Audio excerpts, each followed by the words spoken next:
My name is Marcus Lees. I started playing soccer when I was 5 years old. My feet took me all the way to New Brunswick. Playing for the Reds while pursuing my education, I graduated in 2020. I started the football academy offering skill development, and it's been a wonderful time getting to see the kids grow in the sport I love. For my own personal research and to show others, I wanted to look at some soccer history in Fredericton. I ended up talking to the 1980 team that won a varsity championship. Being a Red then was certainly different than being a Red now. Encouraged by this event, I landed my first interview with one of the champions that was still locally in town, Dave. He was and still is a huge fan of soccer, and you'll hear it when he shares the story of winning in 1980. Absolutely gorgeous on the 13th when the team's playing McGill. 3 days later, the field is frozen. And no one had really prepared for that. There wasn't any real thought to it. I mean, 3 days before it was gorgeous. The sun came out and then the top of the surface got greasy. But we took a 2-0 lead to the half. 10 minutes into the second half, they tied it up on a free kick, a beautiful free kick. But I remember, you get a guy like Dan, who was the top player, and he came in and he just said, nobody scores 2 goals against our defense. We're gonna win this. And that was it.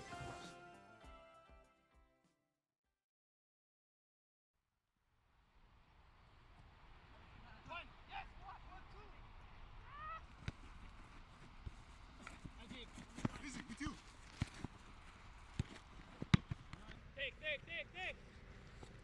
Number 4, coming up, and go! Punish him, bro! Punish him!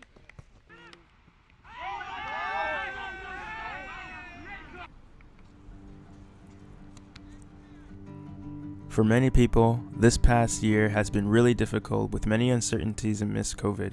However, this group, called the Trailblazers, were able to gather when restrictions allowed for pickup soccer, the sport they love.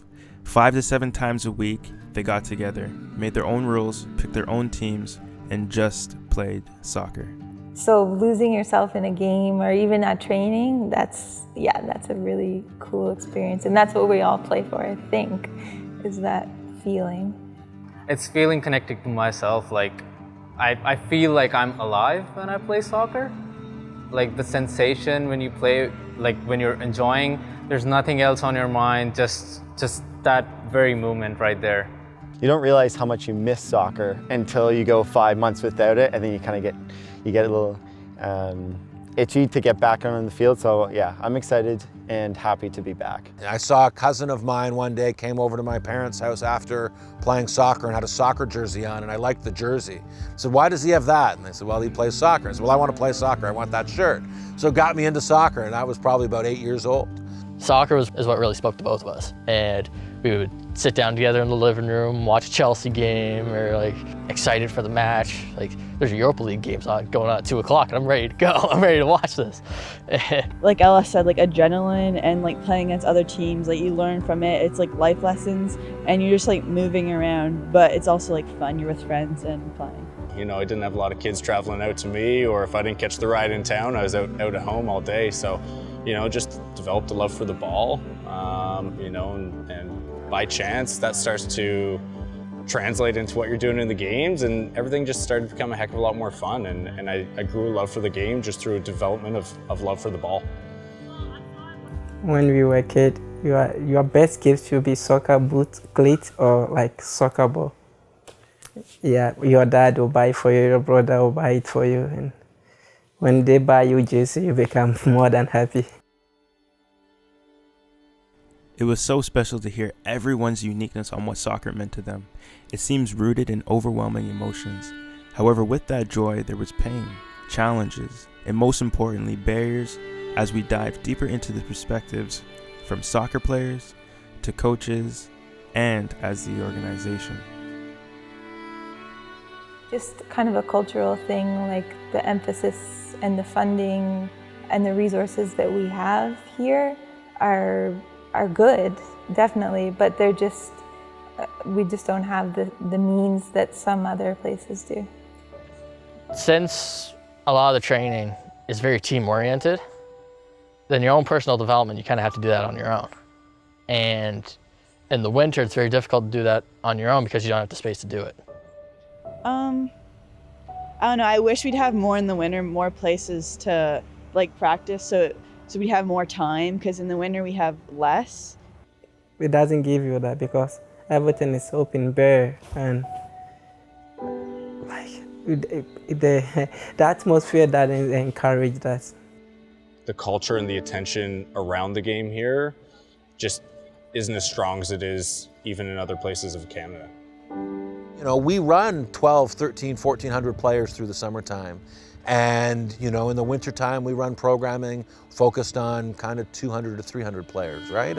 And really, from our perspective, it's not that we wish to focus on 200 or 300 players, but that seems to be the level of interest there is. From Calgary, we just roll into the next season, right? It's an indoor season, then an outdoor season. I know in some jurisdictions and in some provinces, the sport in the winter is as big as the sport in the summer. For example, a club I worked with in Alberta, we had 1,800 players in the summertime and 1,600 players in the wintertime.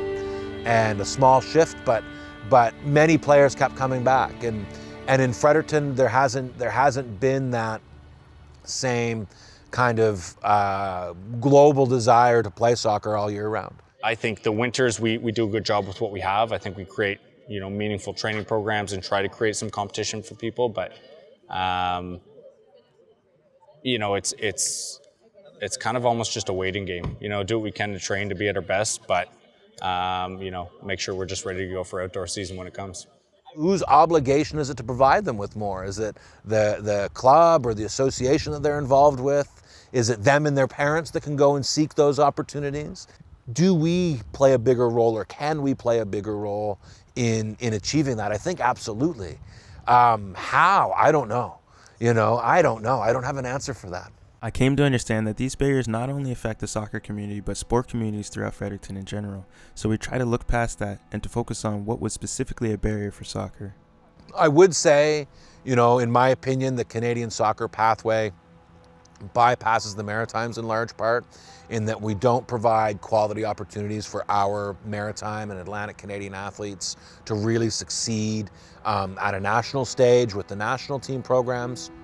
So just speaking from my summer team, so my Fundy team growing up, there would be 3 or 4 out of a squad of 18 that made the jump into the university level. So yeah, I've definitely seen like some of my friends like lose interest, but also sometimes it's because in like a different sport they have like better opportunities to get better, and like at soccer they have less opportunities. What happens when you're given the opportunity, but things just don't seem to go your way? That was kind of the point where I guess my competitive edge kind of flipped. Depending on the week, I have like 15 training sessions a week. Each one of those like between an hour or 2 each. So I was getting completely burned out. I knew it was like an absolute passion of mine, but after I'm done university, what's next? I know some players just kind of lose their why for why they're there. So maybe they forgot what they loved about soccer, or it's just not making them happy anymore. Discussing the reality of that with kids that maybe are in that position, I don't think kids and families realize what that step really has to look like if you're a kid coming from Fredericton. Everyone has probably experienced a barrier at some point in their life, regardless of sport. There was so much to unpack in my pilot research, so at the end of this, what is the take-home message? I guess the takeaway was just that everything should revolve around the players, really. So kind of meeting them where they're at, and that changes depending on the organization and depending on the setting and player development, and that includes like soccer skills, but also life skills and like fitness and kind of a holistic view of development. I don't know, like I've always played, and that's just like what I've grown up to do, and I don't know what I'd do if I didn't have soccer. Like that's what takes up my time, and that's just what I do every day. So Kind of, they say it takes a village to raise a child, and it's the same within a larger community or within a sporting community. It takes a lot of people to help to make everybody we have as successful as they can be, or show them how successful they could be if they choose.